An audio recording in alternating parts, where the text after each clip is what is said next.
interesting comments. I wonder if the Honorable Foreign Minister would like to reflect on one, two, or any of the thoughts that have been expressed. Sir.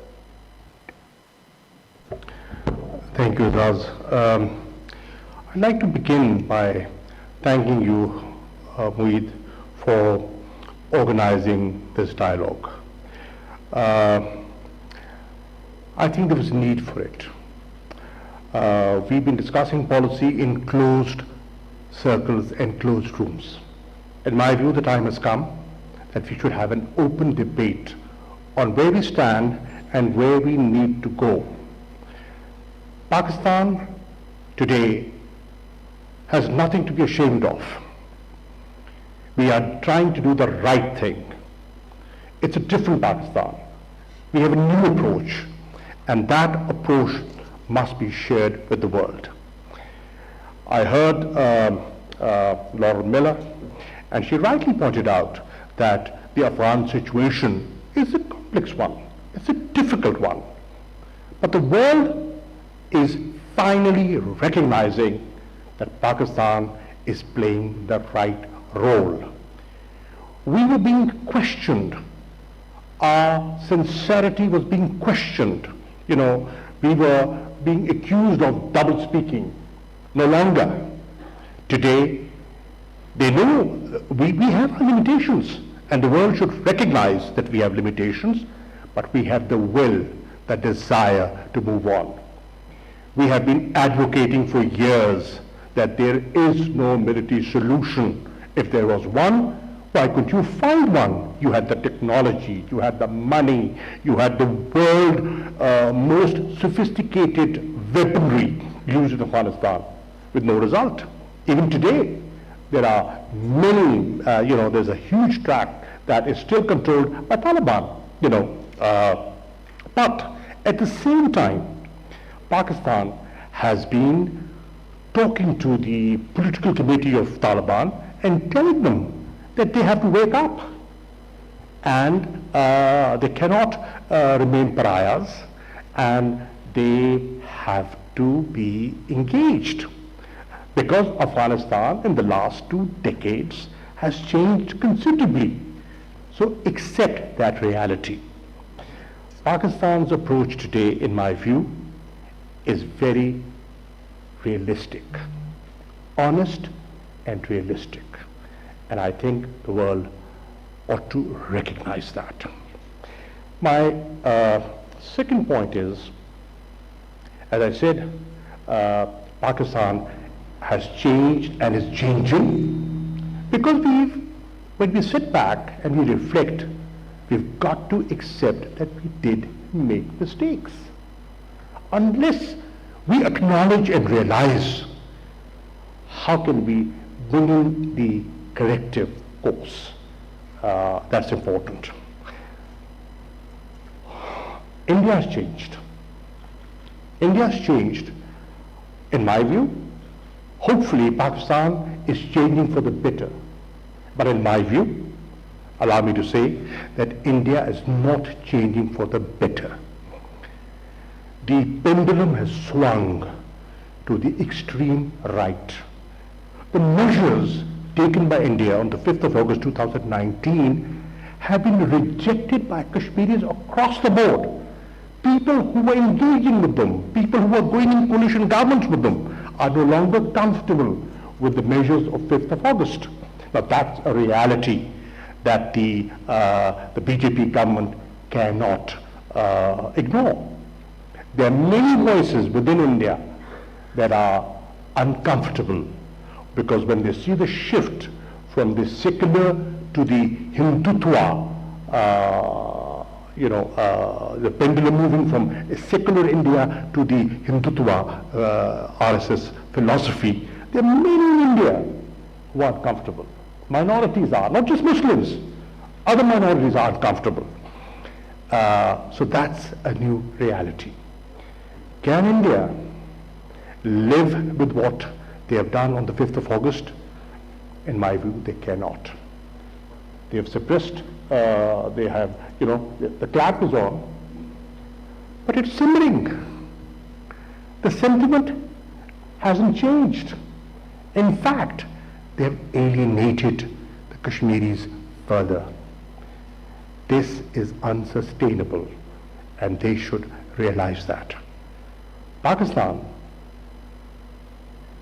offered, our government, when we came in, we offered peace. We stretched our hand and said, let's set him talk. They shied away. And today, the world is realizing that the narrative of Pakistan-sponsored activity in India is not holding ground. The indigenous reality and the feelings of the people cannot be suppressed anymore. If they are so comfortable about it, why don't they open up? Why don't they let observers in? We are willing to allow observers into Pakistan. They can be critical. We can take that criticism, and we should take that criticism. Why is India hesitant? Because they know the reality is different. In this environment, I think a debate and a discussion is important within Pakistan, because Pakistan and the people of Pakistan ought to realize that there are serious challenges that Pakistan is facing. There are new realignments that are taking place. There is a policy of containment that we cannot ignore. Our economic compulsions and challenges have to be recognized. And can we live in this state of tension forever? And should we?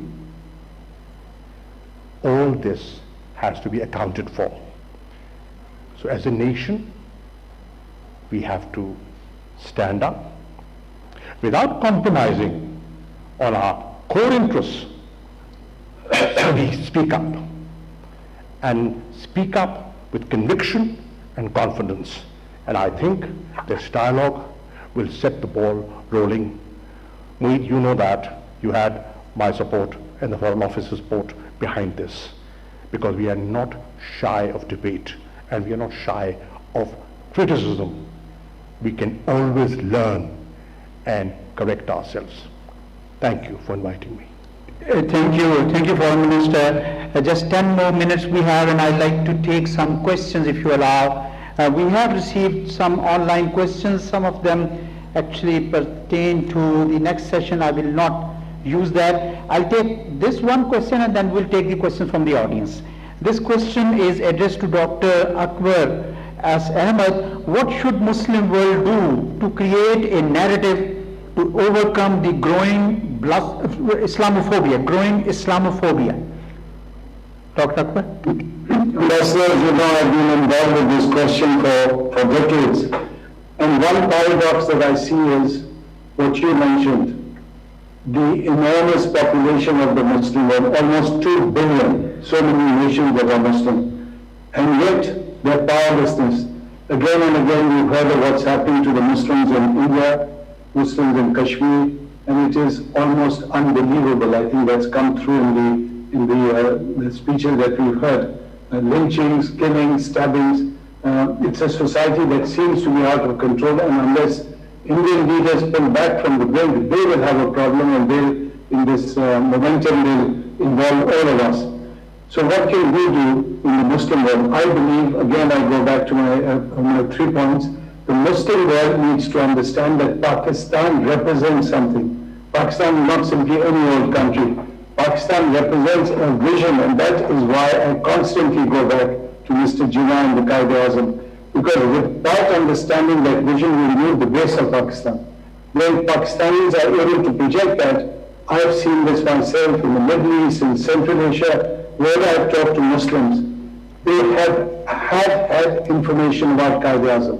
I've seen that in Morocco, in Central Asia, how much respect there is for Mr. Jinnah and for Allama Iqbal. So, number one, we need to project that this is a land that was created out of the vision of these great Muslim activists and thinkers.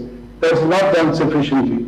Number two, we have to project Pakistan as a land of Islam, of Muslims, but of peaceful Muslims who also live side by side with Hindus, with Sikhs, with Christians.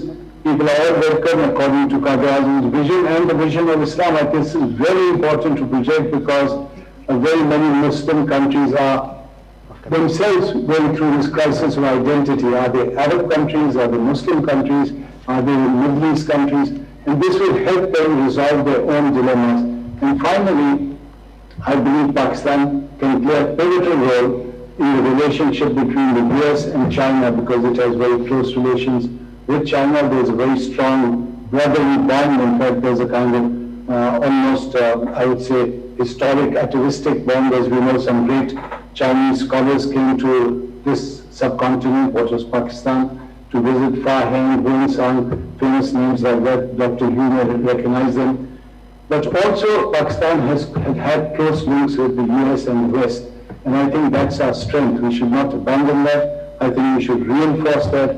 All the great links we've had and we've continued to have with the USA and the UK in terms of culture, in terms of sports, in terms of political links.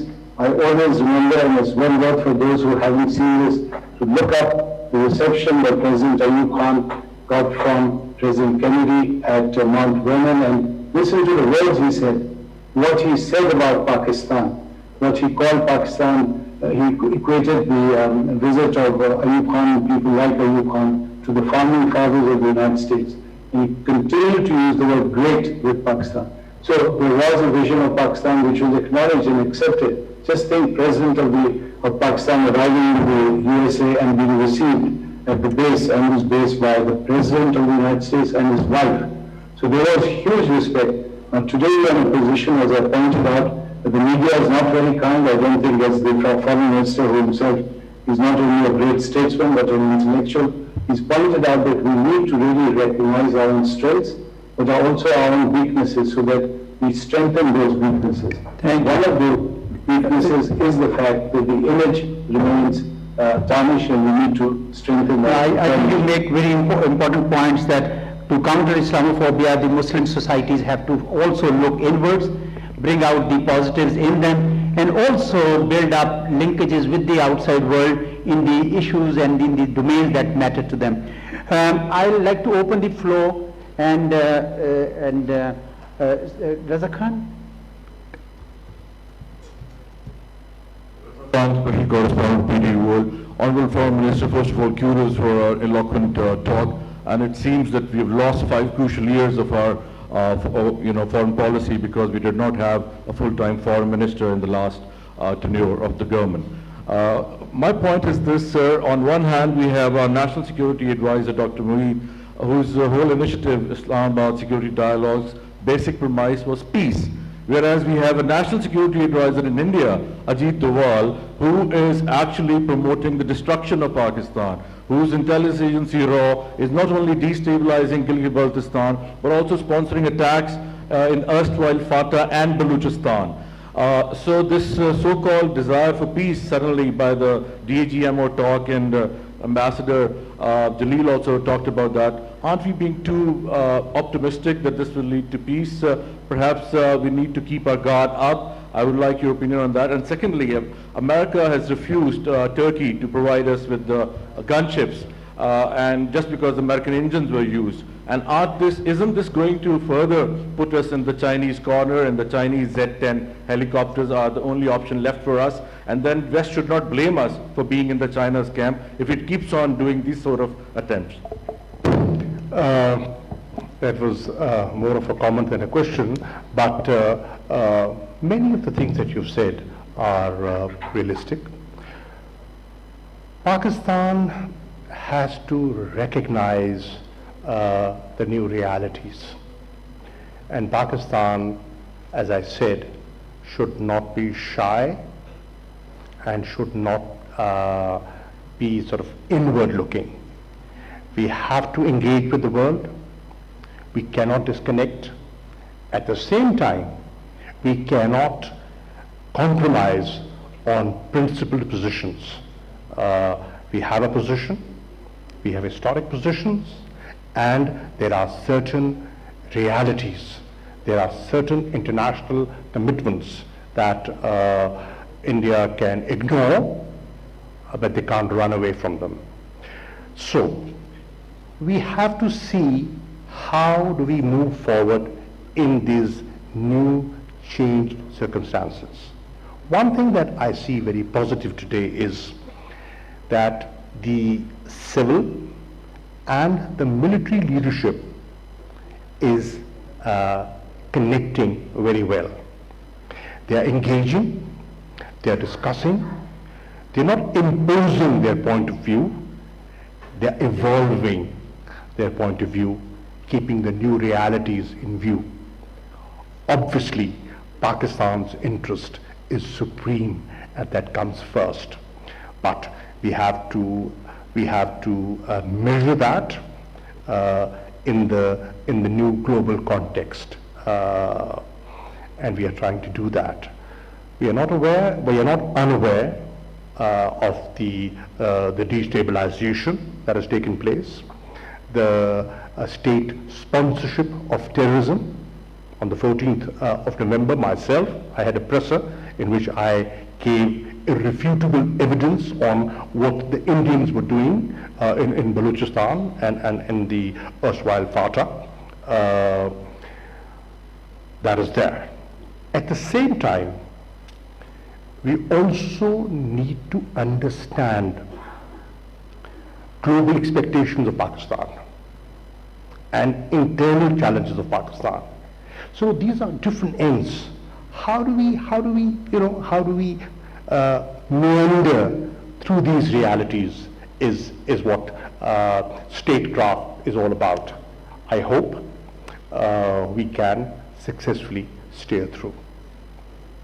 Thank you, sir. Dr. Mohit Yusuf, would you like to I supplement? just need to add 2 lines because this was, I thought you were giving me a compliment, but it turned out to be not so. The first thing is, I want to be clear, the conference is about comprehensive security and expanding the conversation of security, not about peace or conflict. That's for the speakers and others to debate. The second more important point is, I just want to be clear that just because people have talked about a larger frame of security and peace does not mean that Pakistan has lowered its guard anywhere. Nothing has changed on the ground. No policy has changed. We are having an internal conversation as a country, as a state, as a nation, whether things like human security and economic security belong to the larger conversation of security. But I don't want anybody to take the wrong meaning of the 2 days that somehow Pakistan has lowered its guard. If anything, we are more vigilant, and the November 14th dossier is probably the first time such irrefutable evidence was put in front of the world. So I just wanted to be clear on this. Thanks. Thank you. I do see a number of hands, but my session's time is up. What I would propose now is, of course, apart from me to thank all the panelists, and kindly stay online because there will be a group photograph for this and we would like you to be part of it. And after that, we'll take a 15 minutes break and come back for the final session on evolving world order in Pakistan, exact at 7 p.m. So it will be a short tea break after that. Please stay seated until we have the group photograph. Sir? Copy. यहीं पे sir. Okay.